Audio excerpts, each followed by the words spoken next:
Hey everybody, Dave here, and today we're going to do a 1-year update on my Fundrise account. So I basically opened my account almost exactly 1 year ago. So let's go ahead and do an update on that and see how everything's going. Let's go ahead and get started. So we're logged into my Fundrise account here. I got $15,000. I know my last update in July, I believe it was, I had $10,000 in this account. So I actually added another $5,000 recently to this account. So let's go ahead and take a look at the transactions here and kind of just go through those a little bit here because there's some information I want to get out.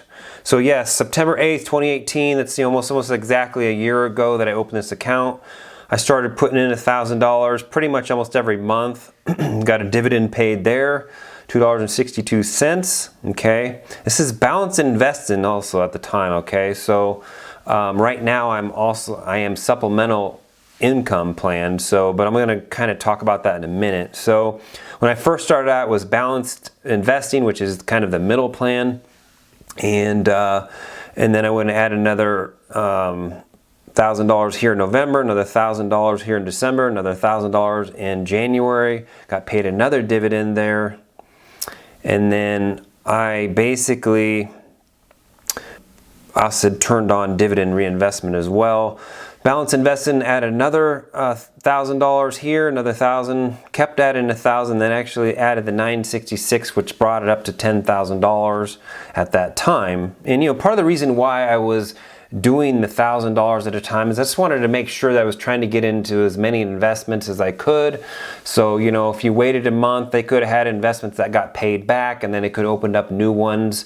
So I just wanted to try to diversify as much as I can. So if you stuck $10,000 in there all at one time, it's possible that it could just be all in the same thing and not the same investment. It's going to get diversified, but I think adding in the money slowly over time, you're going to just make sure that it's diversified even more. And then here in April of 2019, I switched to the Supplemental Income Plus plan. I had $10,000 in this account, and they let you update to the Supplemental Income Plus plan or any plus plan at that point. And then I basically added I got another, paid another dividend here in July at $187, which you probably saw in my last update. I actually added $2,500 on August 9th, and then I actually added another $500 on August 23rd, and then it actually added another $1,616 on August 26th. That brought the account up to $15,000, okay? So I'm actually due for a dividend next month, okay? And I don't know how big that's gonna be, but we'll see. So looking over here, the debt is 48% and equity is 52%. That has actually changed because I switched the plan. And just so you know, when you change the plans, it does not rebalance, okay? So the dividends will get reinvested into the plan that you have selected, but if I switch this back to balanced investing, it's not gonna go ahead and pull stuff out of the supplemental income funds or anything like that, or REITs, and put it into the other investments. It does not rebalance, but it will rebalance over time just from the dividend reinvestments. So my goal really is try to reduce the equity and try to raise the debt, because I just want to have dividends as much as possible. So ideally, I would love to get that up to maybe 60% and up to as high as 70%. I don't know if that's possible with this platform, but I also kind of just want to talk about the recent Supplemental Income Plus plan here. And let's just go through the portfolio here. So we're looking at the portfolio here, and the Supplemental Income Plus plan, or any of the plus plans, they say, Fundrise says specifically that it's a sophisticated investment, okay? So I emailed them recently and asking a couple of questions, and they responded. I'll show you the email here in a second. But this national eFund here is one of those what they call sophisticated investments, okay? And really what it is it's just a bunch of single family homes. That's all it really is, and I think they're all in LA. Why they call it a sophisticated investment is really just because it's a different type of entity structure. It's not an REIT, so I'm assuming they're probably doing a, like an S Corp or something like that. I'm not really sure, but whatever they're doing, it allows them to sell individual homes under this particular entity. It allows them to purchase homes and sell homes, and those things would be a prohibited transaction had they done it under an REIT. So that's why they call it a sophisticated. I don't know if they're just using that to, try to obfuscate or whatever what they're doing behind the scenes. It's not really sophisticated in my opinion, it's just a different structure. And they also call it tax advantaged. I don't know exactly because I have not done this account for more than a year, and I haven't got a K1, the dreaded K1 yet. So I'm kind of curious to know how hard that K1 is to file at the end of the year. It's too late at this point. I'm already into this national eFund, which is going to generate one of those K1s for me. So when they say it's tax advantage, I'm not really sure that it's tax advantage for us, the investors, but maybe it's tax advantage at the level that whoever's managing the eFund, so they can pass on the profits in a more tax advantage way to us. I don't think it's a tax advantage on our tax returns. But I don't know that for a fact. I'm kind of just speculating a little bit on that.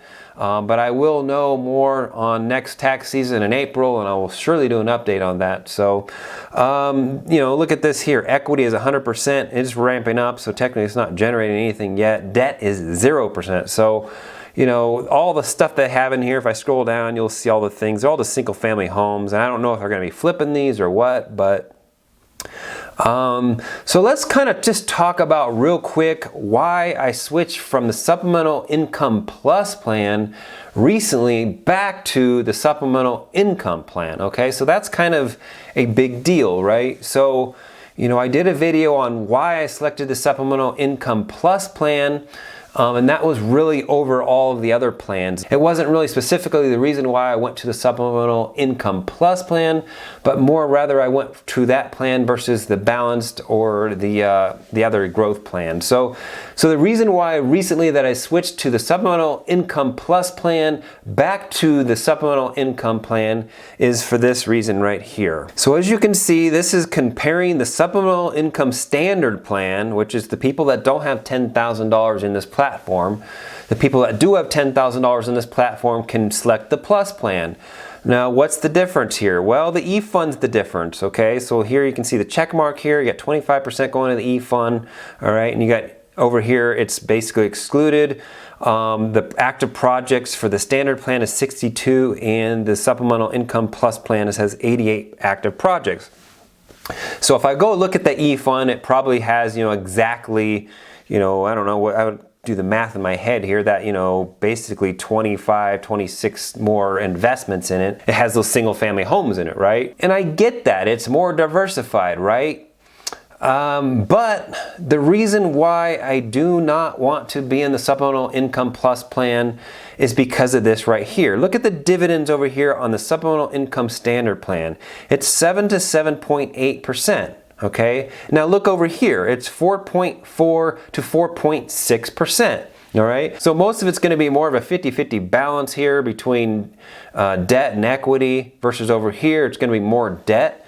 And I want more dividends. I want to have I want to know what my payments are going to be almost every single 3 months that we get paid out. That way I have an idea of what that's going to be. So if I can reduce the appreciation down to a minimal level, maybe 25 to 30%, that will give me a bigger paycheck, or that'll give me a more balanced paycheck every 3 months, and it should be more predictable at that point, right? So the appreciation's not as big a factor, so it means that the 3-month payment is going to be, somewhat close to it was, prior to that, right?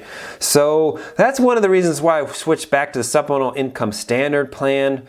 That's a big difference between 7% and 4%. That's 3% difference there. I don't care about having those extra single family homes in the mix, honestly. And I could also get rid of that K1 as soon as that eFund or whatever it's called, National eFund, gets bled off. But let's just take a real quick look at the tax code information here on their website, because I kind of asked the question, whether or not the Jobs Act, Tax Code Jobs Act. I think sometimes they call it the TCJA from 2018. It's a lot not known about it, so I kind of asked, hey, do we qualify for that 20% discount or whatever it is, since it's so like new and not really nobody knows about it. I really couldn't get much information on it. I don't really know how it works, but it is something to know about. And you know, when I basically emailed them about it, they kind of answered the question here.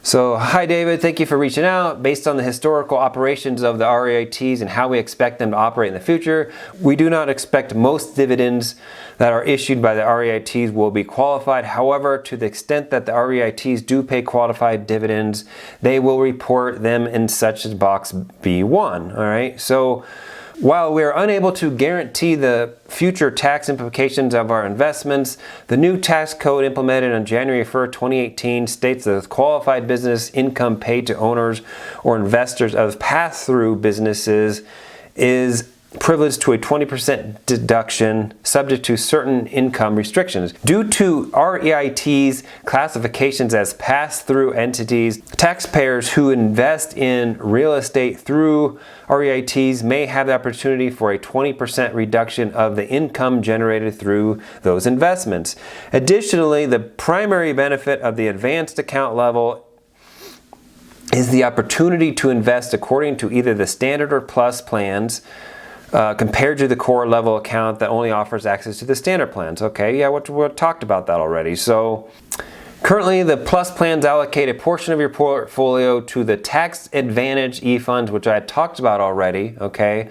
So I don't think it's tax advantaged for the individual investor. It's more of just at the corporate level, I think, and they're kind of passing that on to us, is what I think, all right? Professionally managed diversified portfolios of their residential real estate assets, such as single-family homes, detached homes, townhomes, and condominiums. I can't even pronounce that. The general effect on the portfolio is more diversification, a lower dividend, and higher potential long-term return. And that's basically that little chart that I just had up just a minute ago, showing that, you know, the long-term growth is going to be that appreciation. Or, you know, if they're flipping these things or whatever, they're selling them, right? So it's not going to be the long-term holds, renting them out.